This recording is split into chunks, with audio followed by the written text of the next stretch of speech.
নমস্কাৰ সকলোকে অসম টিউবলৈ আকৌ এবাৰ স্বাগতম।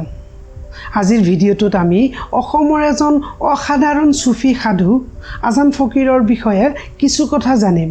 তেওঁৰ জীৱন, তেওঁৰ শিক্ষা আৰু সংগীতে অসমৰ সংস্কৃতিত কেনেকৈ গভীৰ প্ৰভাৱ পেলাইছিল।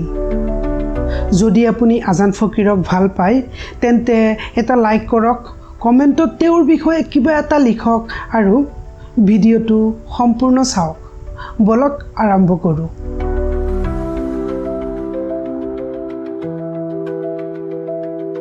প্ৰথমতে আমি জানিম আজান ফকীৰ কোন আছিল। তেওঁক আজান পীৰ হজৰত শ্বাহ মিৰাণ বা শ্বাহ মিলন বুলিও জনা যায়। 1630 চনৰ আশে পাশে অসমলৈ আহি শিৱসাগৰ অঞ্চলত বসতি স্থাপন কৰা এজন সুফি সাধু আৰু কবি। কোনোৱে কয় তেওঁ বাগদাদৰ পৰা আহিছিল, আন কোনোৱে কয় উত্তৰ প্ৰদেশৰ বদাউনৰ পৰা। কিন্তু নিশ্চিতভাৱে জনা যায় যে তেওঁ আছিল মহান সুফি সাধু খাজা নিজামুদ্দিন আউলিয়াৰ শিষ্য। তেওঁ অসমত স্থায়ীভাৱে থাকি গ'ল আৰু এগৰাকী স্থানীয় মুছলিম পৰিয়ালৰ ছোৱালীক বিয়া কৰি অসমীয়া সমাজৰ অংশ হৈ পৰিল। আৰু জানেনে তেওঁ কিয় আজান ফকীৰ বুলি কোৱা হয়? কাৰণ তেওঁ নিয়মিতভাৱে আজান অৰ্থাৎ নামাজৰ আহ্বান দিছিল।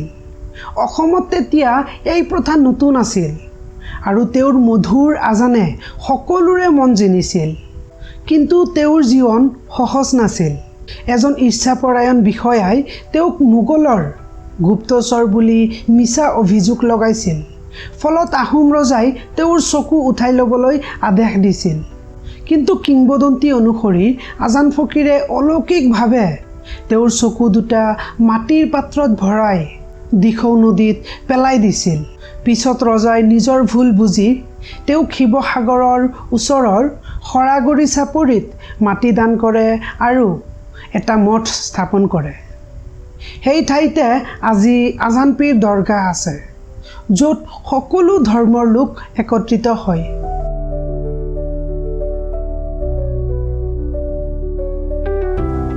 আজান ফকীৰক কিহে ইমান বিশেষ কৰি তুলিছিল? তেওঁৰ শিক্ষা আছিল প্ৰেম, একতা আৰু সকলোৰে মাজত মিলনৰ। তেওঁ এজন সুফি সাধু আছিল। তেওঁৰ মূল লক্ষ্য আছিল আল্লাহৰ প্ৰতি ভক্তি। কিন্তু তেওঁৰ এটা অসাধাৰণ ক্ষমতা আছিল হিন্দু মুছলিম সকলোকে একত্ৰিত কৰা। তেওঁ কৈছিল, মোৰ মনত হিন্দু মুছলিমৰ কোনো পাৰ্থক্য নাই, আমি সকলো এজন সৃষ্টিকৰ্তাৰ সৃষ্টি। আজিৰ দিনতো এই কথা কিমান প্ৰাসংগিক নহয়নে? তেওঁ অসমীয়া ভাষাত শিক্ষা দিছিল, আৰবী বা ফাৰ্চীত নহয়। এইটোৱে তেওঁৰ বাৰ্তা স্থানীয় লোকৰ বাবে সহজ কৰি তুলিছিল। তেওঁ কোৰাণ আৰু পুৰাণৰ তুলনা কৰি কৈছিল, দুয়োটাৰে মূল কথা একেই। তেওঁৰ শিক্ষা আছিল শান্তি, ক্ষমা, সমতা আৰু সৰল জীৱনৰ। তেওঁৰ সংগীত আৰু শিক্ষাই শংকৰদেৱৰ ভক্তি আন্দোলনৰ সৈতে মিল খাইছিল। আৰু জানেনে, লোকে বিশ্বাস কৰিছিল তেওঁৰ হাতত নিৰাময়ৰ শক্তি আছে। তেতিয়াৰ দিনত তেওঁ এজন প্ৰকৃত তাৰকা আছিল।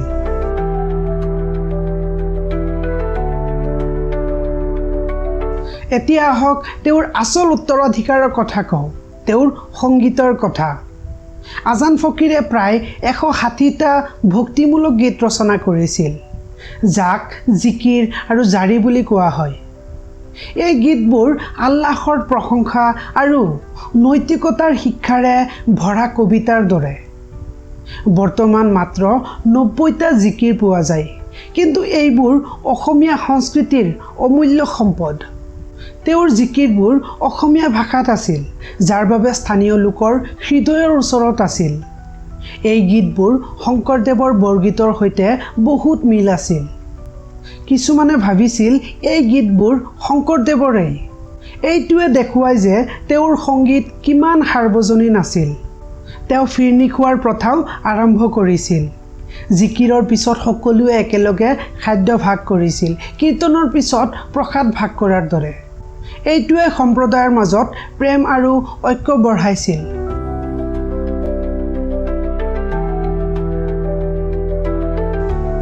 আজান ফকীৰ কেৱল এজন সাধু নাছিল, তেওঁ আছিল এজন সাংস্কৃতিক পৰিৱৰ্তনকাৰী। তেওঁৰ গীতবোৰ আজিও অসমত গোৱা হয় আৰু সৰাগুৰি চাপৰিৰ দৰগাহ সকলো ধৰ্মৰ ভক্তৰ বাবে এক পবিত্ৰ স্থান।